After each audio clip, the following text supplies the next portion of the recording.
जय हिंद साथियों, स्वागत है आप सभी का सक्सेस वर्ल्ड एमसीक्यू चैनल पर। तो दोस्तों, आज की इस वीडियो में बिहार पुलिस कांस्टेबल की नई भर्ती के लिए जीके जीएस के 50 महत्वपूर्ण प्रश्नों को लेकर आए हैं।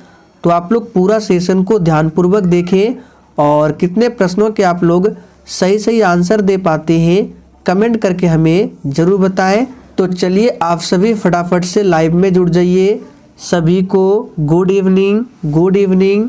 तो दोस्तों, आज के सेशन का पहला प्रश्न है इंद्रधनुष क्रांति का संबंध है। चलिए आप सभी फटाफट से आंसर बताएंगे। आंसर करने के लिए आप लोगों को नीचे लाइव चैट का ऑप्शन मिल रहा है, इसलिए प्रत्येक स्टूडेंट को आंसर बताना है। तो पहले प्रश्न का आंसर क्या होगा? इंद्रधनुष क्रांति का संबंध है। तो यहाँ पे सही जवाब है डी ऑप्शन, इनमें से सभी, यानी कि नीली क्रांति, हरित क्रांति, श्वेत क्रांति, इन सभी से संबंधित है इंद्रधनुष क्रांति। दूसरा प्रश्न है पौधों में जल का परिवहन किसके द्वारा होता है? चलिए आप सभी फटाफट से दूसरे प्रश्न के लिए आंसर बताएंगे। पौधों में जल का परिवहन किसके द्वारा होता है? तो दोस्तों, यहाँ पे दूसरे प्रश्न का आंसर जो भी बच्चे सी बता रहे हैं आपका बिल्कुल सही जवाब है। जल का परिवहन जाइलम के द्वारा होता है, जबकि भोज्य पदार्थ का पूछे तो याद रखिएगा फ्लोएम के द्वारा होता है। तीसरा प्रश्न है त्रिवेणी नहर में किस नदी से पानी आता है? बिल्कुल टॉप लेवल का प्रश्न है, फटाफट से आंसर बताएंगे। त्रिवेणी नहर में किस नदी से पानी आता है? तो यहाँ पे तीसरे प्रश्न का सही जवाब है गंडक नदी से। ध्यान रखना है। कोसी नदी के बारे में आप सभी जानते हैं, बिहार का शोक कहा जाता है कोसी नदी को। किस उच्च न्यायालय में न्यायाधीशों की संख्या सर्वाधिक है? चलिए आप सभी चौथे प्रश्न के लिए आंसर बताएंगे। किस उच्च न्यायालय में न्यायाधीशों की संख्या सर्वाधिक है? तो यहाँ पे चौथे प्रश्न का सही जवाब है बी ऑप्शन, इलाहाबाद उच्च न्यायालय में न्यायाधीशों की संख्या सर्वाधिक है। और इसकी स्थापना कब होती है? तो 11 जुलाई 1866 को इलाहाबाद उच्च न्यायालय की स्थापना होती है। आपसे पूछ सकता है भारत का सबसे पुराना उच्च न्यायालय कौन सा है? तो कलकत्ता उच्च न्यायालय ये सबसे पुराना उच्च न्यायालय है।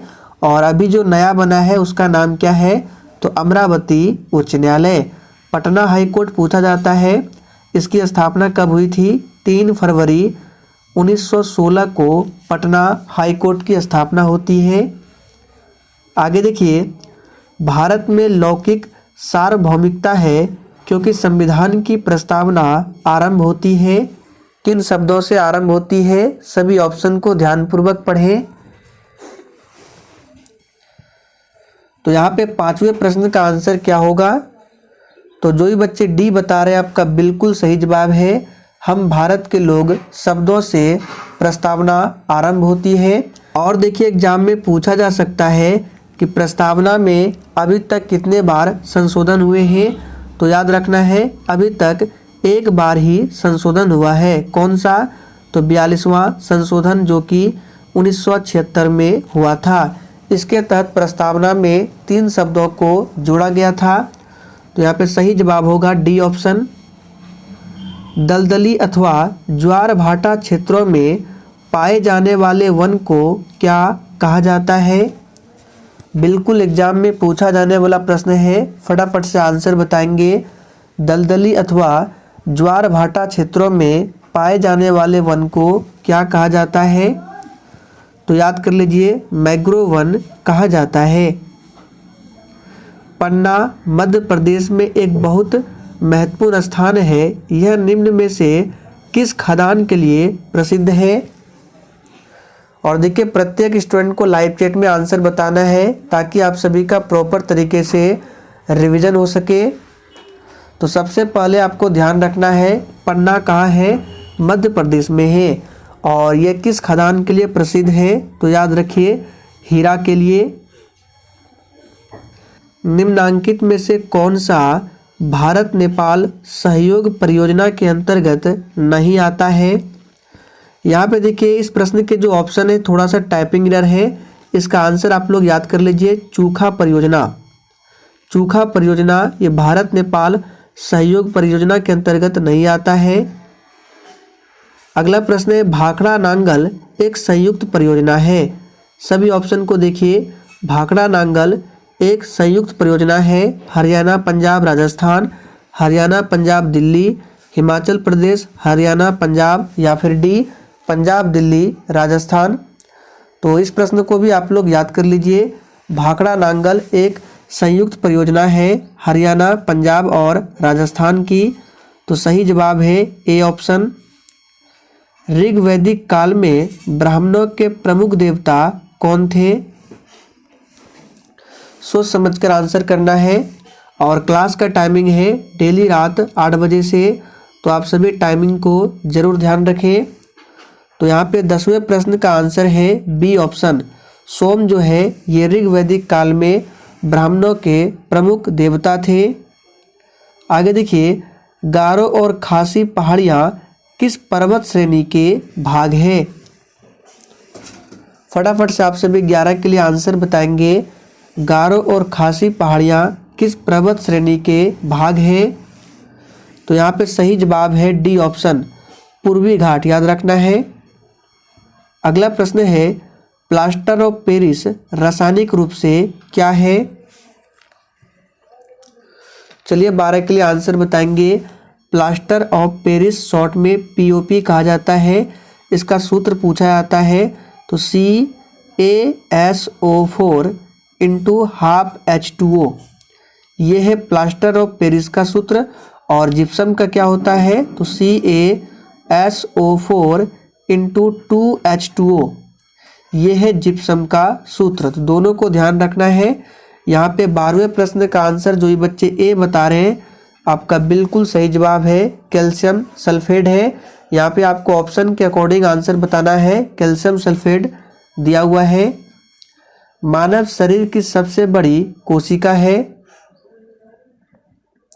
देखिए यहाँ पे जो 12 नंबर है, प्लास्टर ऑफ पेरिस रासायनिक रूप से जो है कैल्शियम सल्फेट हेमीहाइड्रेट, तो आपको ऑप्शन में दे सकता है कैल्शियम सल्फेट हेमीहाइड्रेट या फिर कैल्शियम सल्फेट, एक ही बात है।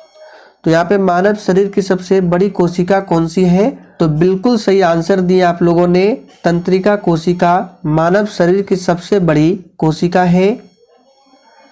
निम्नलिखित में से कौन सा वैज्ञानिक पृथ्वी पर जीवन के विकास संबंधी कार्य से संबंधित नहीं है? तो यहाँ पे कौन सा वैज्ञानिक है जो पृथ्वी पर जीवन के विकास संबंधी कार्य से संबंधित नहीं है? तो सही जवाब है बी ऑप्शन, मॉर्गन। अगला प्रश्न है, आकाश में सबसे अधिक चमकदार तारा कौन सा है? तो 15 का आंसर क्या होगा? तो जो ही बच्चे ए ऑप्शन दिए हैं, आपका बिल्कुल सही जवाब है प्रोक्सिमा सेंचुरी आकाश में सबसे अधिक चमकदार तारा है।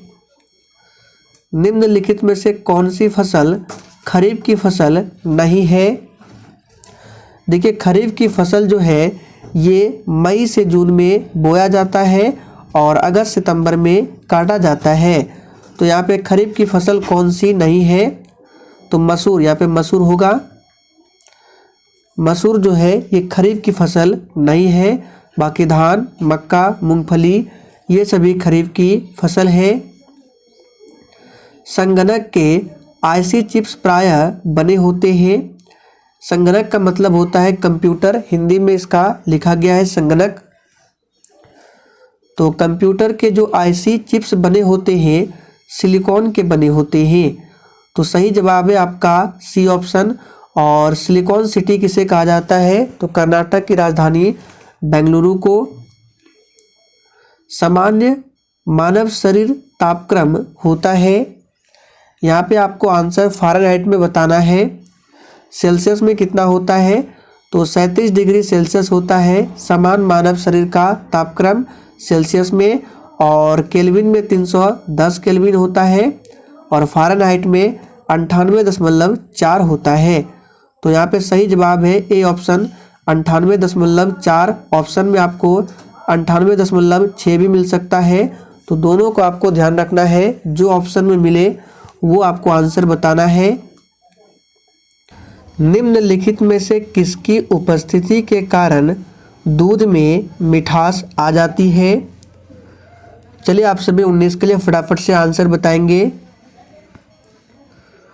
तो यहाँ पे जो ही बच्चे बी बता रहे हैं आपका बिल्कुल सही जवाब है। लैक्टोज के कारण दूध में मिठास आ जाती है। और कैरोटीन के कारण क्या होता है, तो दूध का रंग जो हल्का पीला होता है ये कैरोटीन के कारण होता है। दूध की शुद्धता किससे मापी जाती है, तो लैक्टोमीटर से। अश्रु गैस है, चलिए आंसर बताएंगे। नाइट्रोजन, नाइट्रस ऑक्साइड, एक्रोलीन या बेंजीन।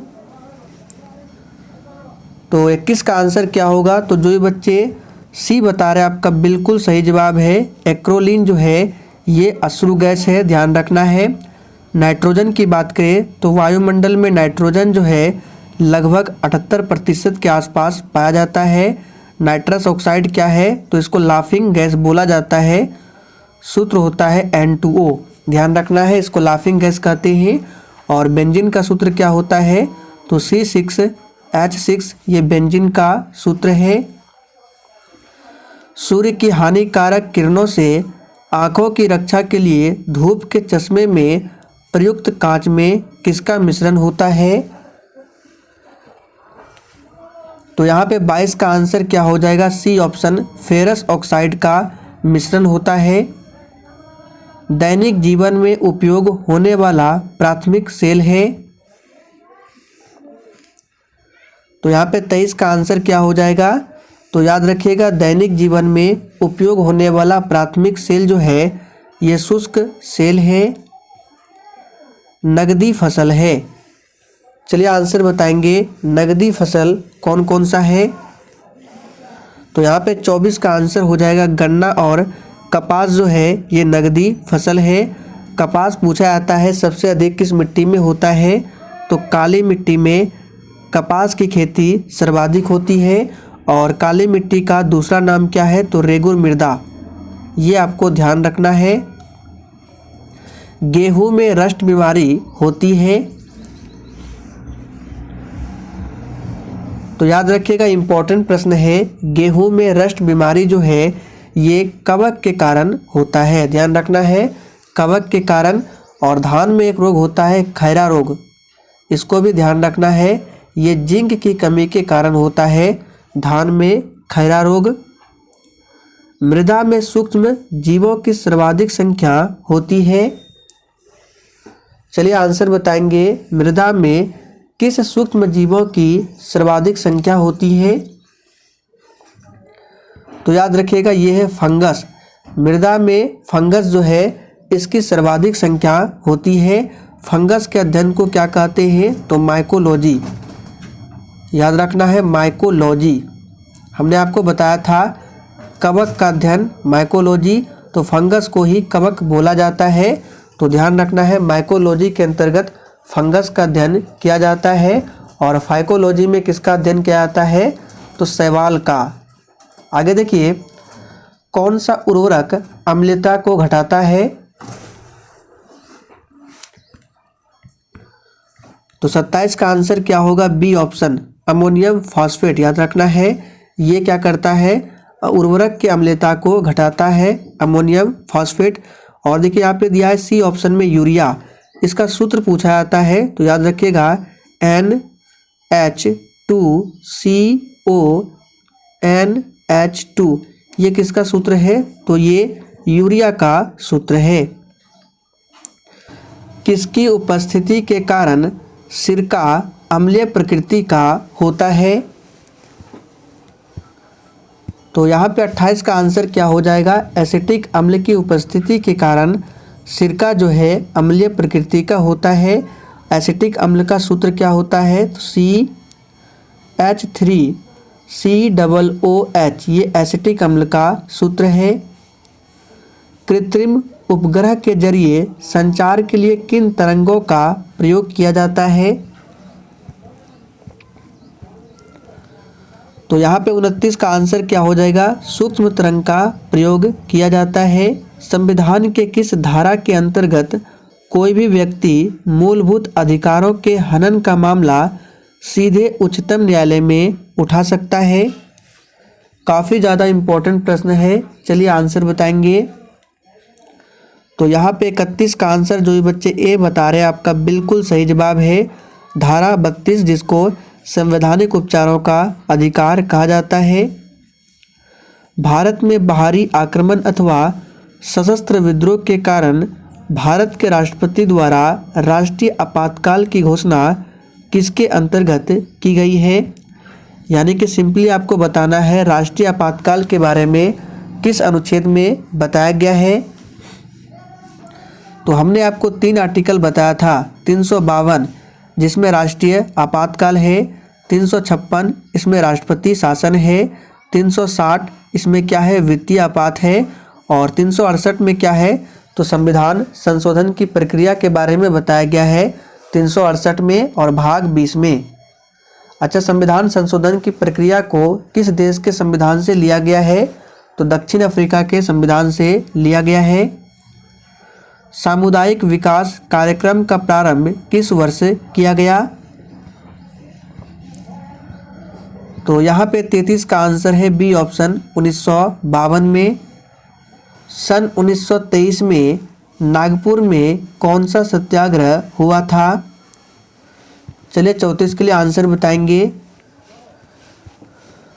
तो यहाँ पे सही जवाब क्या हो जाएगा? डी ऑप्शन, ध्वज सत्याग्रह हुआ था 1923 में नागपुर में। निम्नलिखित में से कौन सा संप्रदाय बौद्ध धर्म का नहीं है? तो बौद्ध धर्म का इन चारों ऑप्शन में से कौन सा नहीं है? तो याद रखिएगा यहाँ पे सी ऑप्शन है दिगंबर, और इसके साथ एक है श्वेतांबर, दोनों को याद रखना है। दिगंबर और श्वेतांबर ये जैन धर्म से संबंधित है। 1936 में भारतीय नागरिक स्वतंत्रता संघ की स्थापना किसने की? तो यहाँ पे 36 का आंसर क्या हो जाएगा? पंडित जवाहरलाल नेहरू। और याद रखिएगा इन्होंने ही संविधान सभा के सामने उद्देशिका यानी प्रस्तावना को पेश किया था 13 दिसंबर 1946 को संविधान सभा की तीसरी बैठक में। संविधान सभा की पहली बैठक 9 दिसंबर 1946, दूसरी बैठक 11 दिसंबर 1946। 9 दिसंबर 1946 को जो संविधान सभा की पहली बैठक होती है उसमें अध्यक्ष चुना गया था अस्थायी रूप से। और कौन अध्यक्ष था? तो डॉक्टर सच्चिदानंद सिन्हा। और दूसरी बैठक जो कि 11 दिसंबर 1946 को होती है, इसमें अध्यक्ष बनाया गया था डॉक्टर राजेंद्र प्रसाद को। निम्नलिखित में से किस विश्वविद्यालय की स्थापना पहले की गई थी? तो चलिए यहाँ पर हम सभी को बता देते हैं। बनारस विश्वविद्यालय की स्थापना 1916 में होती है। मुंबई यूनिवर्सिटी 1857 में। अलीगढ़ मुस्लिम विश्वविद्यालय 1875 में और इलाहाबाद विश्वविद्यालय 1887 में। तो आप लोग देख सकते हैं सबसे पहले क्या होगा? बम्बई यूनिवर्सिटी जो कि 1857 में हुआ था, ध्यान रखना है। तो सही जवाब है बी ऑप्शन। योसेमाइट क्या है? ये प्रश्न आपके एग्जाम में पूछा हुआ प्रश्न है। योसेमाइट क्या है? तो याद कर लीजिए योसेमाइट जो है एक प्रकार का ये क्या है? झरना है। और कहाँ पर है? तो यूएसए के कैलिफोर्निया में है। प्रथम भारतीय उपग्रह जिसका नाम आर्यभट्ट था किस वर्ष छोड़ा गया? और देखिए आर्यभट्ट जो है ये भारत का पहला उपग्रह था जिसे 1975 में छोड़ा गया था। गांधी जी की दांडी यात्रा निम्न में से किसका उदाहरण है? दांडी यात्रा की शुरुआत कब होती है? तो 12 मार्च 1930 से दांडी यात्रा शुरुआत होती है। और गांधी जी की दांडी यात्रा जो है सविनय अवज्ञा का एक उदाहरण था। तो सही जवाब है सी ऑप्शन। निम्नलिखित में से कौन दो शहर उत्तर दक्षिण कॉरिडोर से जुड़े हुए हैं? ये प्रश्न आप लोगों के लिए इम्पोर्टेंट रहेगा, इसको ध्यान रखें। तो हमने आपको बताया था उत्तर दक्षिण कॉरिडोर से जुड़े हुए हैं श्रीनगर और कन्याकुमारी। तो सही जवाब है ए ऑप्शन, याद रखिएगा। भूमिगत जल के प्रवाह के साथ नीचे की ओर बहने वाले प्रदूषक को क्या कहते हैं? तो यहाँ पे सही जवाब है ए ऑप्शन, निछालन कहा जाता है, याद रखना है। अधिकांश क्रस्टेशिया की बाहरी त्वचा किस कार्बोहाइड्रेट से बनी होती है? तो यहाँ पे 43 का आंसर हो जाएगा सी ऑप्शन, काइटिन की बनी होती है। और पूछा जाता है कि कवक की कोशिका भित्ति किसकी बनी होती है? तो ये काइटिन की बनी होती है। निम्नलिखित में से किसने और कब पहली बार अशोक के शिलालेखों का अर्थ स्पष्ट किया था? तो देखिए दोस्तों, 44 का आंसर यहाँ पे क्या हो जाएगा? 1837 में। किसने? तो जेम्स प्रिंसेप ने। निम्न में से कौन सी उष्ण महासागरीय धारा है? तो 45 का आंसर क्या हो जाएगा? हमने आपको बताया था गल्फ धारा, याद रखना है। और इसको यूरोप का गर्म कंबल भी कहा जाता है। तो यहाँ पे सही जवाब है डी ऑप्शन। औरंगजेब की मृत्यु कहाँ हुई थी? तो औरंगजेब की मृत्यु जो है ये अहमदनगर में हुई थी, याद रखना है। सी ऑप्शन आपका सही जवाब है। और औरंगजेब को जिंदा पीर भी कहा जाता था। इनकी मृत्यु 1707 में अहमदनगर में हुआ था, याद रखना है। निम्नलिखित में से किसने नोबेल पुरस्कार नहीं जीता?